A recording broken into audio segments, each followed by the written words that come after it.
या निशा सर्वभूतानां तस्यां जागर्ति संयमी यस्यां जागर्ति भूतानि सा निशा पश्यतो मुने। प्रिय दर्शकों नमस्कार, एक बार फिर से उपस्थित हूँ आप सबके सामने। आज है सोमवार और आज ज्योतिष के एक अत्यंत महत्वपूर्ण सूत्र को लेकर के उपस्थित हूँ। यहाँ हम जानेंगे चंद्रमा से राहु का संबंध, अगर कैसा बने तो कैसा हो और अगर ऐसा बने तो कैसा हो। आइए शुरू करते हैं आज का कार्यक्रम। और कार्यक्रम के आरंभ करने से पहले बता दूं कि आज के कार्यक्रम के आरंभ में बोलेगा श्लोकार्थ भी बताऊंगा, तो बन के रहिए, कहीं जाना नहीं है। और थोड़ा वक्त हमें भी दे दीजिए, हम भी आपके अपने ही हैं। तो आइए शुरू करते हैं आज का कार्यक्रम।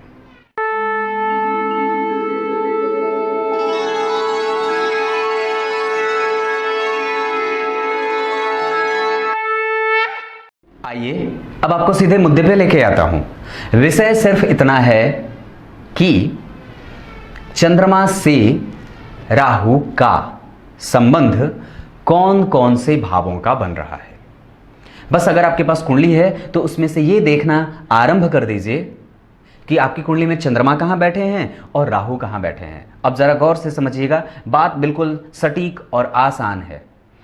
अगर आपकी कुंडली में चंद्रमा और राहु एक साथ बैठे हों और उनके अंशों में अंतर ज्यादा हो, क्रमशः 7 अंशों से ज्यादा हो, तो यह ग्रहण नहीं होता है या मध्यम स्तर का ग्रहण होता है। और ऐसी स्थिति में वो चंद्रमा और राहु जिस भी भाव में बैठे हों, क्रमशः उस भाव के प्रभाव को और खुद चंद्रमा या खुद राहु अपने प्रभावों को निगेटिव नहीं देते या कम देते हैं। अगर उनके अंशों में बिल्कुल निकटता होती है तो उस भाव के प्रभाव को वो कमजोर करते हैं, उस भाव के फल को कम तरी से देते हैं। क्लियर है? ये एक बात रही। दूसरी बात कि अब ये देखना है आपको कि चंद्रमा से राहु की स्थिति कहां बन रही है। मतलब अगर चंद्रमा के साथ राहु एक साथ बैठे हों और डिग्री में अंतर हो तो ये धन लायक, धन प्रदायक और माता के साथ, कुटुंब के साथ जिस भी भाव में है उसका फल वो अच्छा करेंगे।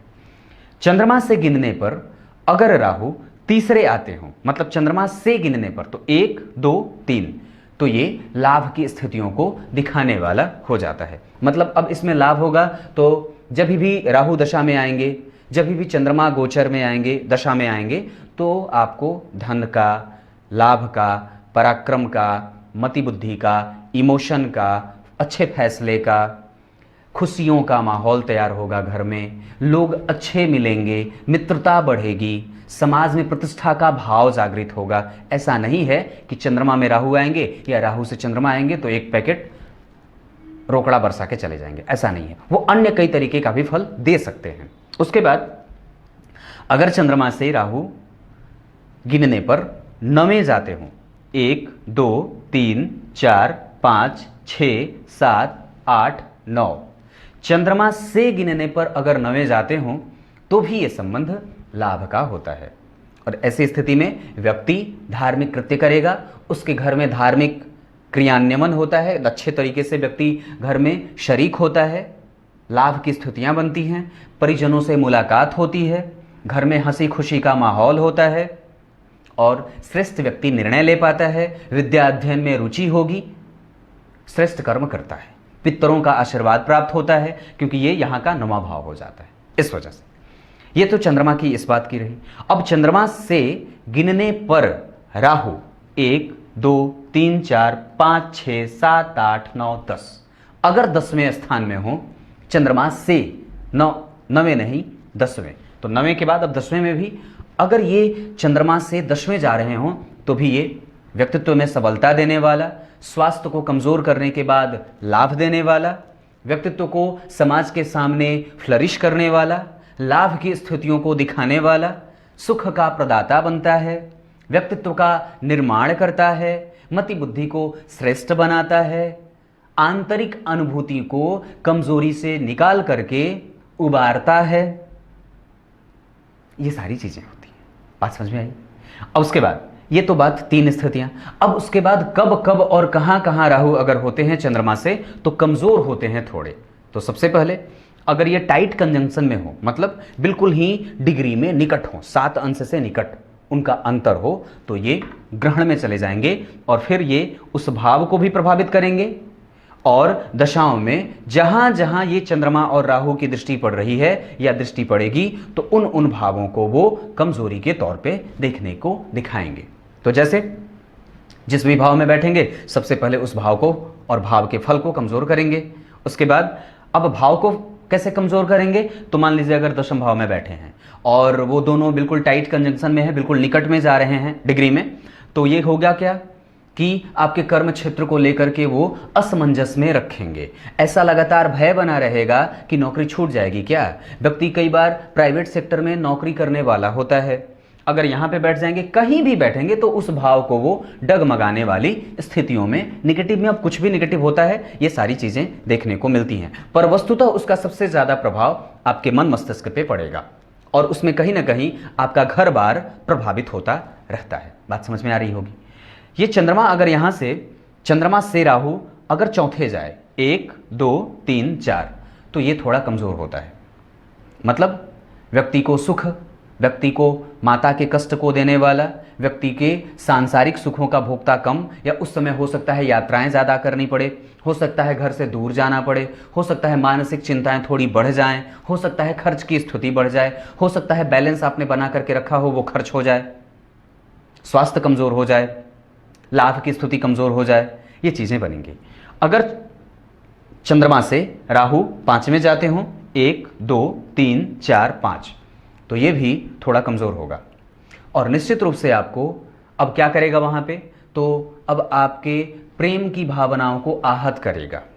लोगों के साथ जो भी मन की इच्छाएं थी वो उस दौरान जब राहु एक्टिव होंगे, राहु जब काम करेंगे अपना, या चंद्रमा जब एक्टिव होगा तो उसके फल को वो अब चंद्रमा और राहु मिल करके अब उसको जो है वो आगे बढ़ाएंगे। तो जब ये दोनों मिलकर के आगे बढ़ाएंगे और राहु और चंद्रमा का संबंध जो है वो बिल्कुल 5वें का बन रहा हो, 1 2 3 4 5 वाली स्थिति में, तो ये थोड़े कमजोरी को दिखाने वाले होंगे। ठीक वही स्थिति अगर छठे में भी जाते हों चंद्रमा से राहु गिनने पर, तो ये कमजोर दिखाते हैं। व्यक्ति के मन मस्तिष्क को परेशान, लगातार चिंताओं में रहने वाला, बीमारियों को देने वाला, समस्याओं में डालने वाला, विपरीत परिस्थितियों में रखने वाला, परिस्थितियों से निकलने की स्थिति न बनने की स्थिति, हर बार असमंजस की स्थितियां बनती हैं। क्लियर है। अगर वो 7 में आते हों तब तो ये बिल्कुल कमज़ोर हो जाता है और व्यक्ति को ग्रहण से युक्त और ग्रहण से प्रभावित रख देता है और कर देता है। ऐसी स्थितियों में आपके मन की स्थितियां जहां असंतुलित होती हैं, ऐसी स्थितियों में कि चंद्रमा के ऊपर राहु का प्रभाव अगर नेगेटिव जा रहा हो और चंद्रमा कमज़ोर हो पहले से ही, तो ये और ज़्यादा कमज़ोर हो जाते हैं। ऐसी स्थितियों में आपको एक बार ये अवश्य ही देख लेना चाहिए कि आपकी कुंडली में चंद्रमा शुभग्रह बन रहे हैं या पापक बन रहे हैं। क्लियर है। यहां से चंद्रमा की 7वीं बात। उसके बाद एकादश में अगर चंद्रमा से पीछे भी राहु बैठे हों और एकादश में बैठे हों गिनने पर, चंद्रमा से आगे गिनना है, पीछे नहीं।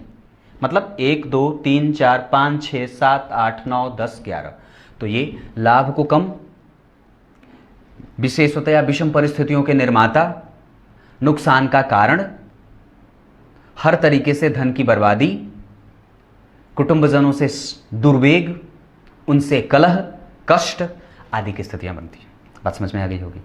अब आइए आपको कार्यक्रम के आरंभ में बोले हुए श्लोक का अर्थ बता देता हूं। गीता के दूसरे अध्याय के 65वें श्लोक में भगवान ने बात कही है। क्या कही है? जब सारा संसार सो रहा होता है तो जो ज्ञानी पुरुष होता है वो जागता है और ढूंढता है क्या? शांति, और शांति की तलाश में, क्योंकि उसे पता है कि जैसे ही ये लोग जाग जाएंगे तो मेरी जो निष्ठा है और मेरी जो गति है भगवान के प्रति जो जाने वाली, वो अवरुद्ध हो जाएगी। इस वजह से जब भी कोई अच्छी चीज़ें करनी हो, ईश्वर के निकट जाने की बात होती हो, ध्यान और समाधि में जाने की बात होती हो, तो प्रायः शांत स्थलों का चुनाव करना चाहिए, जहाँ पे लोगों का आवागमन कम हो और जहाँ पे सामान्य स्तर के व्यक्ति न रहते हों, जो श्रेष्ठ हों और मुनियों के सदृश हों। कहने का मतलब है कि जो व्यक्ति ईश्वर के निकट जाने का लगातार प्रयास कर रहा है, मंत्रोच्चार कर रहा है, मंत्र के निकट है, मंत्र से युक्त है, साधना में जाने का प्रयास कर रहा है, वो दरअसल रात्रि में जाग जाता है। और जब संपूर्ण संसार जाग रहा होता है तब वो उसके लिए सोने का समय होता है, तब वो आराम करता है। कुछ इसी तरीके से आज के कार्यक्रम का समापन करेंगे। तब तक के लिए इजाज़त दीजिए, कल एक बार फिर से उपस्थित होंगे आप सबके सामने। तब तक के लिए बहुत बहुत नमस्कार।